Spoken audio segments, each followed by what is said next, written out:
This is where the fun begins. Yes, Texas is a rival. I have a river of Kool-Aid for basketball.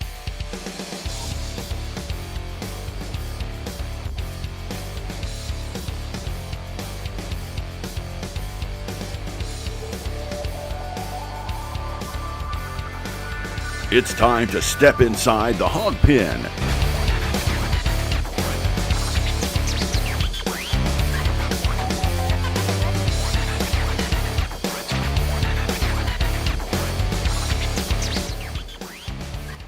All right, welcome into a very special edition of Inside the Hawg Pen on this Monday night. What's up, everybody? Razorback Zach hanging out with you alongside my wild band of misfits, minus one, but plus a very special guest. D-Mad and Tyler are here. Tyler, we got to figure out a new nickname for you, dude. Officer Doofy just doesn't cut it, although, you know, it might. But, boys, how we doing? Good, man.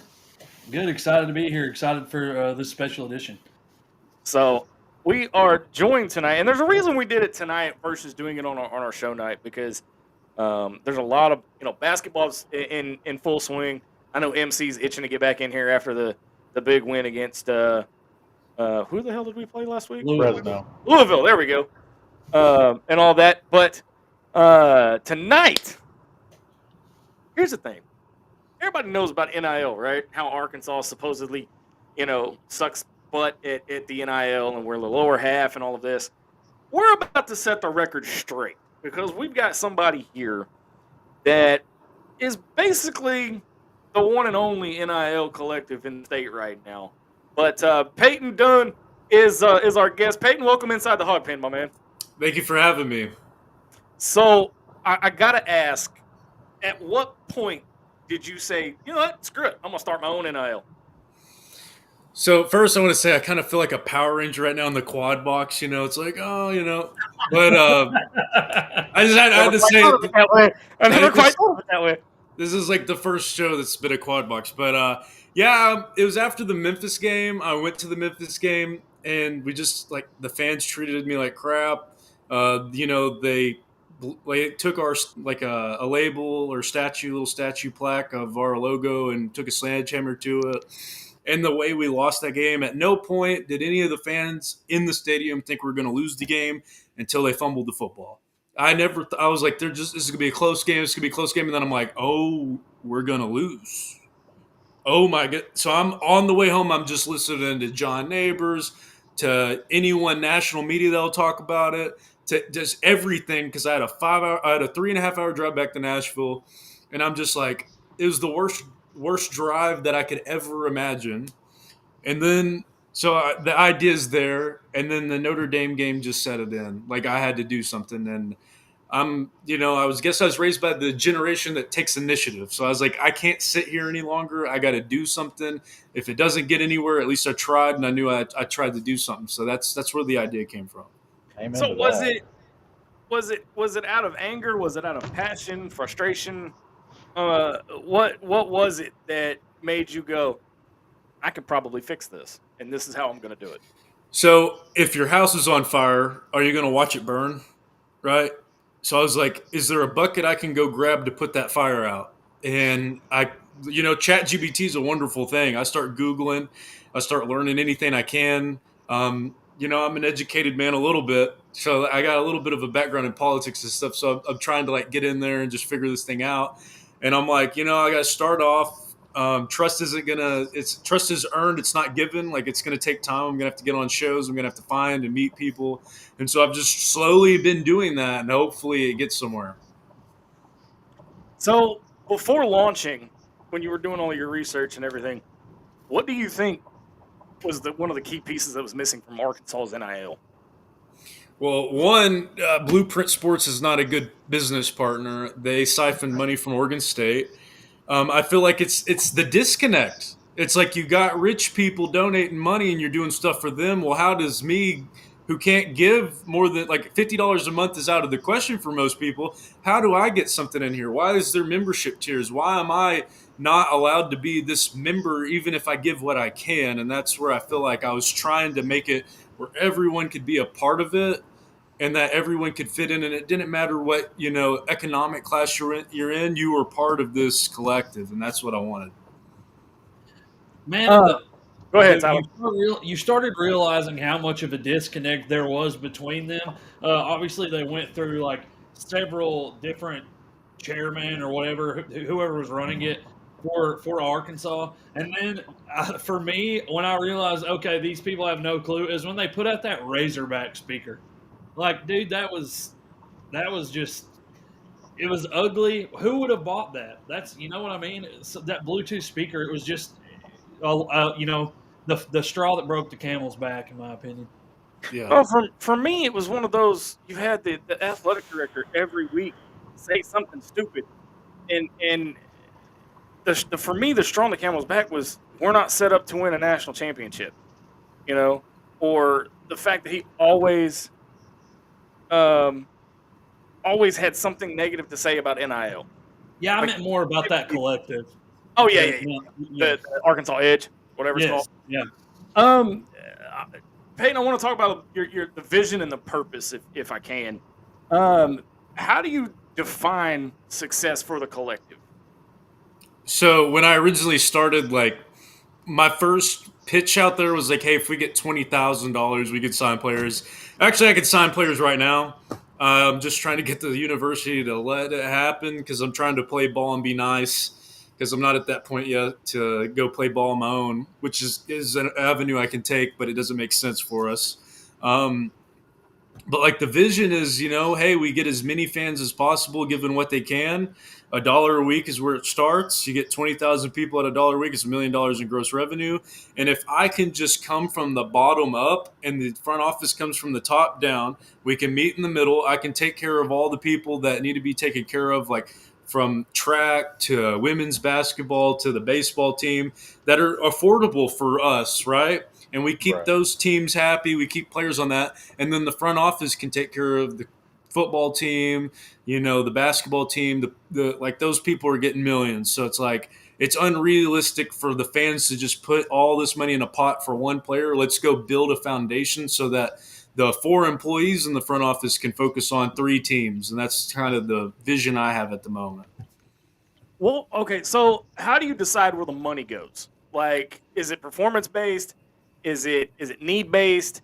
Is it something else? I mean, how do you decide where all these funds go from the collective?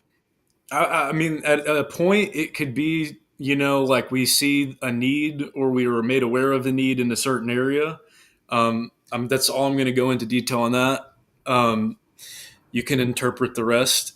But as far as like how it is right now, like you got to understand, like I'm an NIL collective. There's things that matter to a collective that do not matter to a team. At the end of the day, for the collectives to succeed, I need someone who's going to be like, if I'm going to pay somebody right now, I need someone that's going to get me more people to give, so that way we can continue to give. Like once we get to a place where Texas Tech is, then we can go for just talent. But I need value back because I have to have a for-profit business for the NCAA to allow me to continue to give money. So it's like the best example I use, and people online will argue with me, but if you take the Cavender twins, for example, one of them could play basketball and she was okay. The other one couldn't. And yet they were the biggest NIL earners, right? Well, if that brings in all those brands to our school that we can then link to other athletes to get them more money, isn't that more positive than going and buying one good, or I'm not going to say buying one good player, but you get what, like going and putting money out there to get another player here. It just doesn't make sense. Like I got to think of what's best in a collective mindset and let the coaches and the staff think about what's going to win. Because I'm not a coach. Right. No, I get that.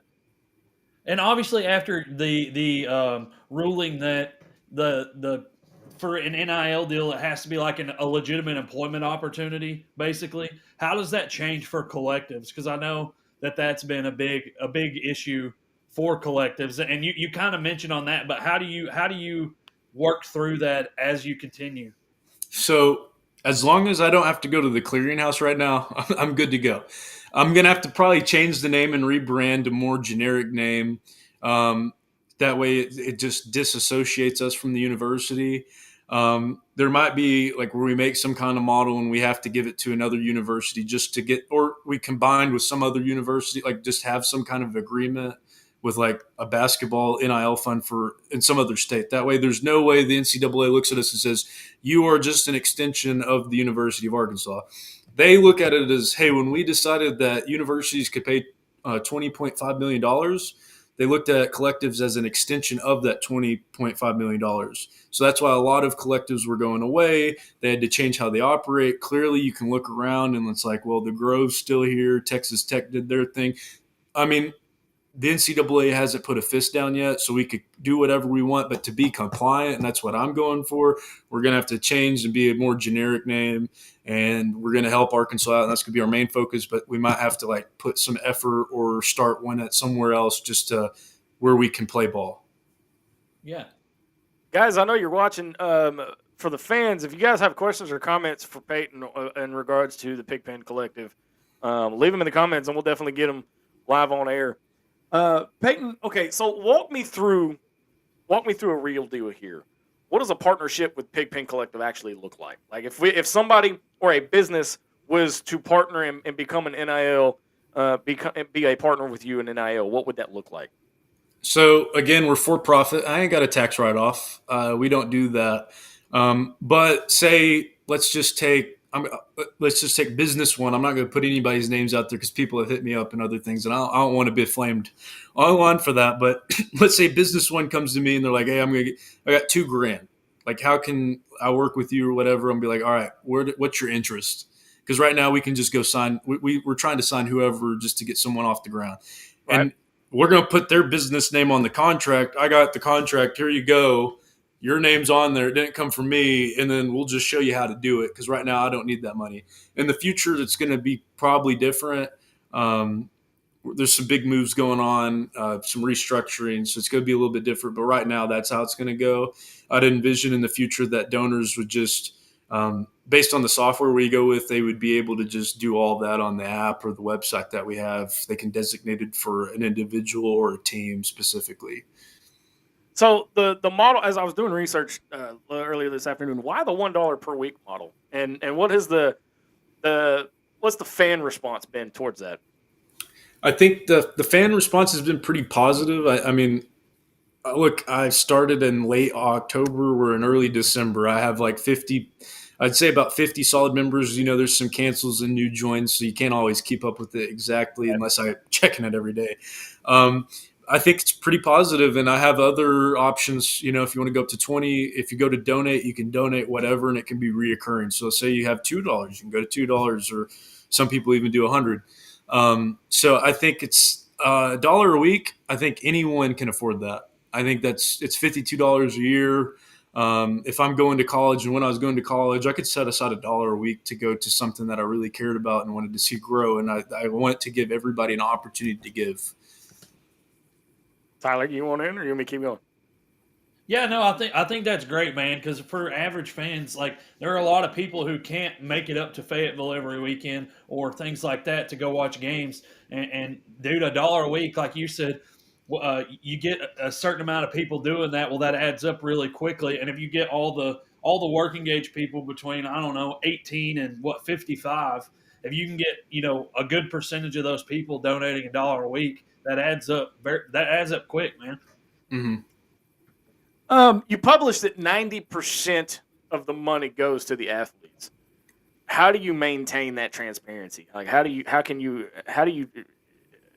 prove that? I don't know if prove is going to be a good word or not, but like, I'm probably not going to go to the extent where I send bank statements out, but I can definitely make, like, the plan is and the promise is right now, again, with restructuring, it could change.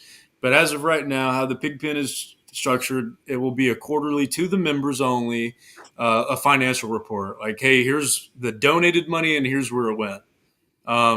So right now, none of the donated monies went anywhere.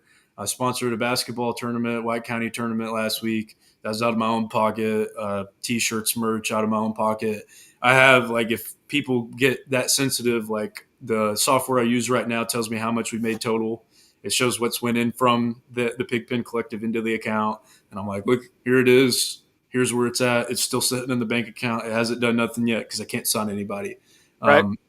And out of $1,600, it doesn't make sense to go ahead and take 160 out for operational costs because it's going to hurt me more.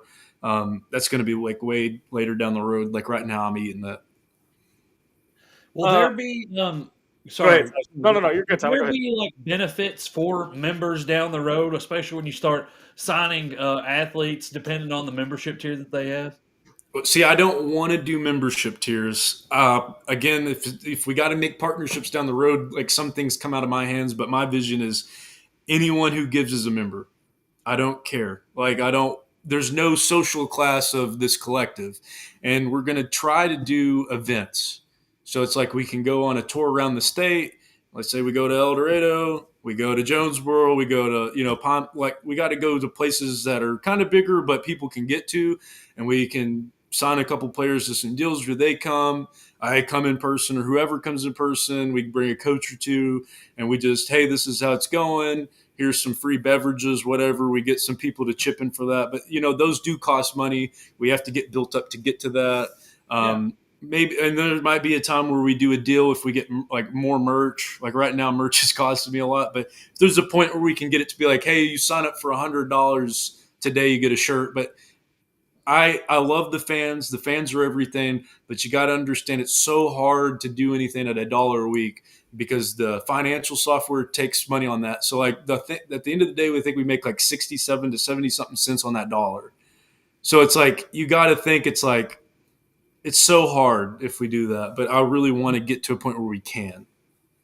What challenges have you faced when you're trying to sell this to fans and getting them to buy into a fan-driven NIL? Brother, there's a lot of things that have conspired. I've bought so many marketing books, and I went on vacation, and my girlfriend's like, what are you doing? I'm like, I'm listening to another audiobook. I got to get this. And I came in with the wrong attitude at first. Like that question you just asked me, I was like, what do you mean get something? Like you're going towards a bigger cause, bigger than yourself. That doesn't exist anymore. People need something out of it. Everything's transactional now in this generation.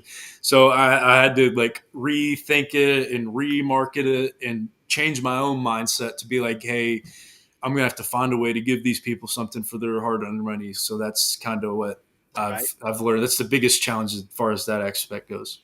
So there are some people who do still feel like, hey, I'm contributing to see the Razorbacks win. That's enough for me. But there are still people who are like, man, if I could get a bumper sticker or a T-shirt out of this deal, that'd be pretty cool. they always want something in return, right? Yeah. Which I get, like, if I've went to some games, I've sent merch with some people at some games, and I'll go around and talk to people and give koozies out. If I got some shirts, I'll give a shirt out because I'd rather do it in person. You got to think like if we just mail them out, like there's shipping costs, and to ship a koozie is like 4 times is what it costs to get the koozie in the first place. Right. So like if we're in person, like at the event, we can have koozies and hand those out. Cool. Like it's like $1.25 to make a koozie. Like. But to ship the koozie out is like $10.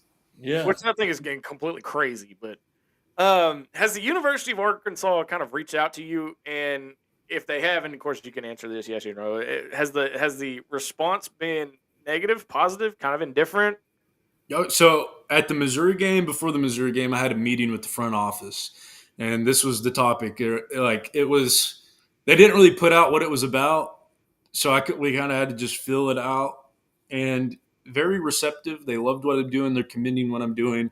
Of course, we can never be official for compliance reasons. And also if, I turn out to be some psycho, I mean, I got a little screws loose up here, but they don't want that to reflect poorly on the university. I totally understand. We're not going to use that as a soundbite, though. I can promise. I promise. No, it can be. It's fine. But so they were very receptive. It went well. I felt really good. But then the next day, the coaching hire happened, and then like all hell went loose. But yeah, I'd say they're pretty receptive. They're wanting to help. Now, when they can get around to it's another question. But they got a lot more things for 4 employees compared to me down here with 1. Do you think that independent NIL funds like yours are the future of all of this? Or do you think they're going to start becoming more centralized? Well, I'll tell you, the NIL world is the wild, wild west. There's three of them Yes. right now. You got AI, you got NIL, and cryptocurrency. Government can't get them down. They can't put regulations on them, and they're just booming and changing every day. So it's a very exciting field to be in. So I can't predict the future. Right now, I can tell you the trends. The trends are, yeah, universities are like in-house taking care of like big donor NIL because they can just go get the athlete and take them to the big donor. And what people have to understand is if the university does this front office thing, they can't take a pot of money. They can't take offerings, dues, however you want to call it, the pledges, right? So they can't take these dollars, they can't take these 20s, they can't take these hundreds and pile them up to a couple deals each. They have to have the deal already donated by that specific fan because then that's the university paying the athlete if they compile the money, not, hey, this donor, we're going to connect you for $500 with this player and make a deal. Right. So I think that we will have to exist until they can pile money in, I guess.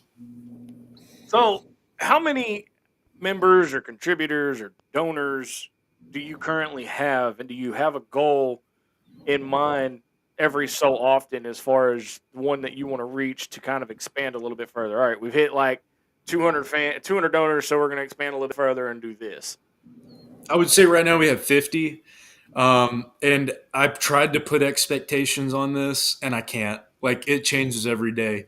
All it takes is one big guy to get on the phone with me, and then now, like that expectation's gone, Right. or it's crazy. I don't want to put expectations on it. Originally, it was just get to $20,000, and I'm just happy to continue to be doing it. Man, so one thing that you talked about earlier was that you don't want to focus on the big three sports because you're not going to be as effective there. Your idea is to work from the small, basically the lesser known sports, and build those up to where the university and the other NIL opportunities can focus on the big three. Can you expand on that a little bit more and how and why you think that's so important? So right now, those players, I don't think they're getting paid a lot because you got to think it's 4 employees to 450 student athletes, give or take. The 4 employees is definite, but the 450 can increase or decrease.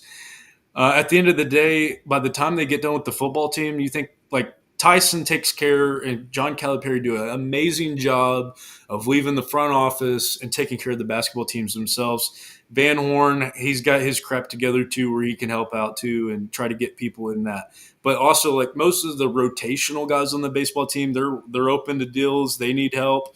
But the idea is to make it to where it's like if I can come in and at least get a bench player or these other teams, now the focus can be solely on the football team. And now all the resources that are going through the university and all the thought process there can just be on the football team. And they don't have to then go, well, what about the gymnastics or what about the track or what about, so you kind of have to view it in the sense of we are here to work with the university, relieve that pressure off of them, see what they can do. I'm not saying that we're not going to ever get to that point, but realistically, brother, I'm at $1,600. I can't even think about signing one football guy right now. So, Well, I mean, man, go ahead, Tom. Go ahead, buddy. I was just going to talk about the women's basketball team. Like, that's been a huge topic because right now, especially in the SEC, it's really top heavy in NIL as far as SEC women's basketball goes. And so I feel like for Arkansas, any kind of collective like yourself who can help them out a little bit would make a huge difference in the type of talent that you get over there. yeah. I think it's just about retaining talent. Like, look at me as the people that can keep the in-state kids happy. They're happy. Like, a lot of them have expressed how they would like to sign with us because they understand what this could mean to the state and how it could progress the state.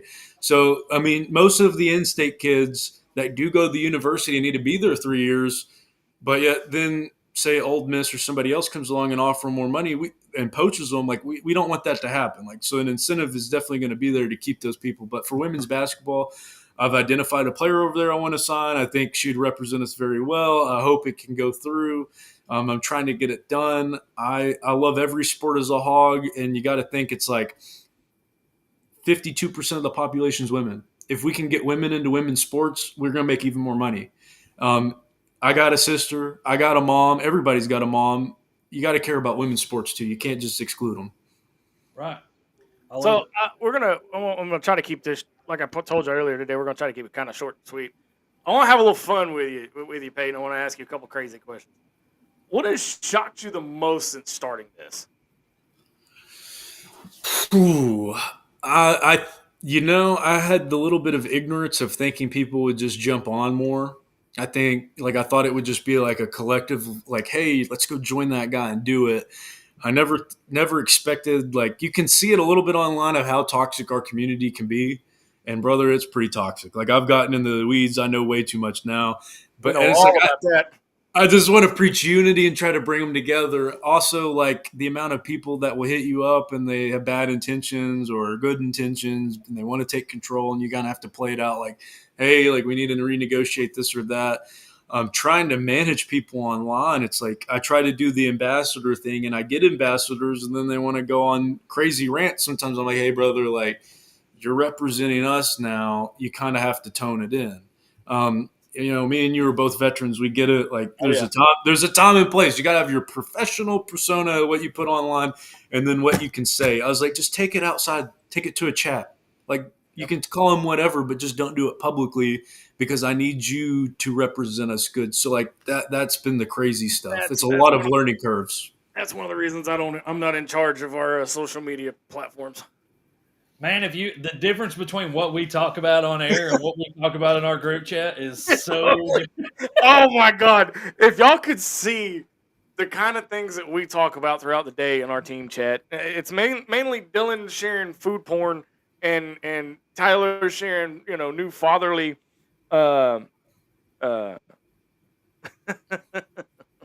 excursion. It's probably good you just don't finish that. From the start of it. So we're gonna wrap up here last couple of minutes because I don't want to keep you too long. But what's next for Pigpen Collective, and how far do you think it'll go? Like, how far can you take this thing? I think with a simple rebrand and the people that I'm talking to getting behind us, I think we at some point could show the donors we have a better ROI on their investment, and that they'll join us. And I think some heavy hitters are coming, and I think this is going to be the legit thing at Arkansas. And I have a lot of faith in it, and I hope that's what happens. And I hope I can make this my full-time job. Like that's the dream, that's the goal. So, Absolutely. Brad Staten says, Zach, professional? Hey, wait a minute. All right, no, we're not gonna get into the weeds on that one. Not tonight. Tonight, anyway. No, we want, like I said, man, we appreciate you coming on. We had, I noticed that you kind of had the same tagline as we do for the fans, by the fans. And anything we can do to help you get the word out, anytime you want to come on, just let us know. Just let us know. And you got a mic and a hot seat ready for you. Thank you. And I really appreciate it. It means a lot. I feel like this is one thing that, the administration doesn't necessarily understand or they can't really do because they don't have the time. And one thing I want to do, as long as I'm in charge of this thing, is, hey, I want to come and talk to everybody. I take every invite on a show. I want to talk to every corner of the Hogs verse, because not everybody listens to everything and they might have a niche show. So I really appreciate y'all taking the time, and I hope to continue to have a relationship and build upon what we've started here. Well, man, you got a friend in us, and anything we can do to help you out, we're more than happy to help you out. D-Mad, Tyler, I don't know if D-Mad's got enough signal, but Tyler, you got anything else for Peyton? I do have one more question, just to keep it short. But you talked about how Van Horn and Calipari had kind of locked down NIL for both of their respective teams. Do you think that had a lot to do with bringing in Ryan Silverfield? Because one of the biggest compliments that he's gotten is the dude's not afraid to go fundraise. Yeah. So I know personally a lot of people in the Memphis area that dealt with Silverfield, and that dude is a dog. Like, he's going to get out and earn every cent that he can.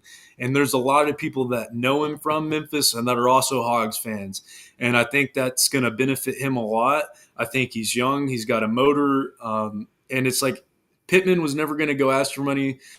He never played to the donors. Like, at the end of the day, like, being a college coach now is political because the money isn't – everybody's not on the same field. You got to go get more money.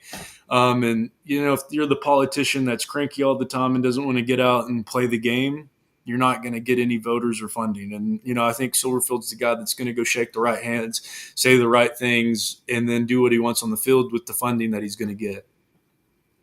Sweet, Right. man. Yeah. We look forward to that.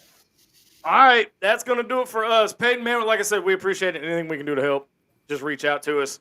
And whether it's get a platform going, heck, if you want to put on an event of any kind, a fundraising event of any kind, we'll come out, broadcast live, do what we can to kind of help you out.